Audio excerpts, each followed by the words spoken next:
פה עם שיר ושיר. איזה יופי פה.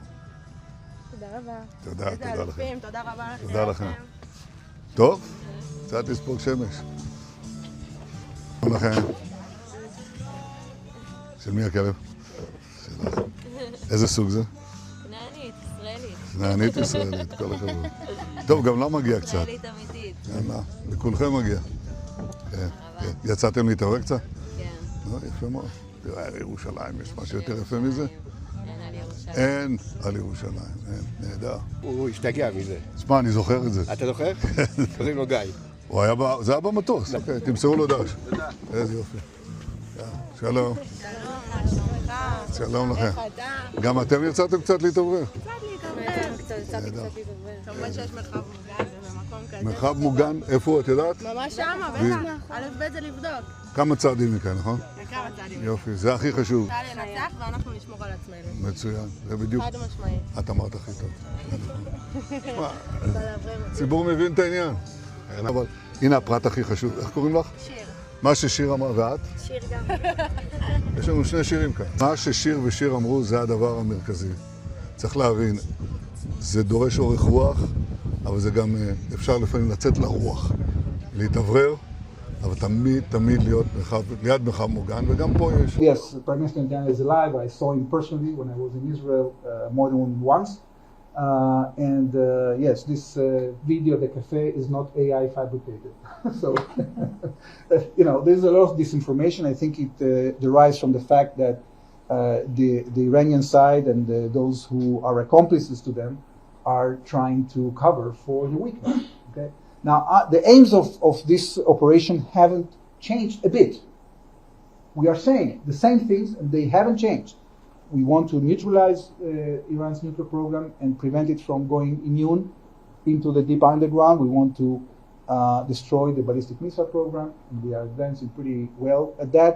And we want to give the Iranian people to embrace the chance to have a better future. Now, of course, when the region is being attacked, there is an urge to defend the region, and we have been playing a role in hunting these drones and missiles that are not only launched against us, but are launched against our partners in the region. Okay, so what we are seeing here is a much more intense effort from the defense forces of all the countries in the region that are attacked to coordinate the defense in a way that will be more efficient against the threat. So our aims haven't changed. Okay, is there another thing that I didn't answer?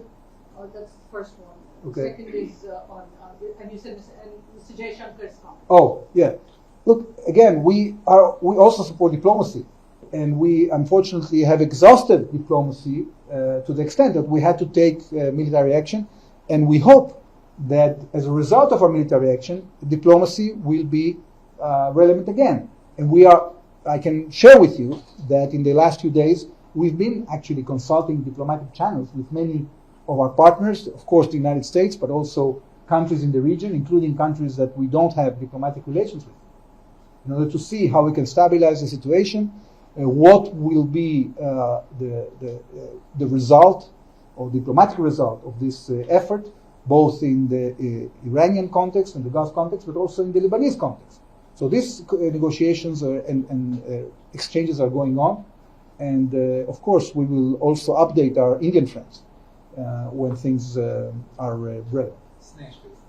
Ambassador, last June you attended the briefing here in this room in which you had said that you're not looking at a regime change in Iran. You had said that you're not looking at targeting the Iranian supreme leadership, and you had also claimed success in the operation, destroying the nuclear capability. So what changed in few months that you had to launch a strike again and kill the leadership? And did you mistreat the situation as in Israel and US mistreat the situation where they felt that the leadership goes, then the people will revolt? That hasn't happened. You have a more hardliner person who's now in charge. Well, thank you for that question. It's a great question. Look, we always will do the minimum we need in order to face the threats that we have. Okay? Israel has a limited attention span in terms of how we want to promote our interest and what are our capabilities. We don't want to enter into an endless war. We were hoping back in June that as a result of the fact that we neutralized the nuclear threat and we gave a severe blow to the ballistic capability of Iran, that they will understand that the only way to go forward is diplomacy. Unfortunately, and if you remember, Smesh, if you remember, we did that because there was an Iranian decision before June that they are going to go to sneak out a nuclear weapon. And we had no choice but to do it in June. What happened since June is that they decided to go immune. Instead of cooperating with the international community, they decided to bury both the nuclear effort and the production capability of the ballistic missile effort deep underground. And again, they didn't cooperate on diplomacy, and we had to strike again. And we said, look, we don't want to be in a situation that we do this every few months, right? So what we are doing now is two things. First of all, we are doing a much more thorough effort. This time the United States has joined, and the United States has many more capabilities than Israel has.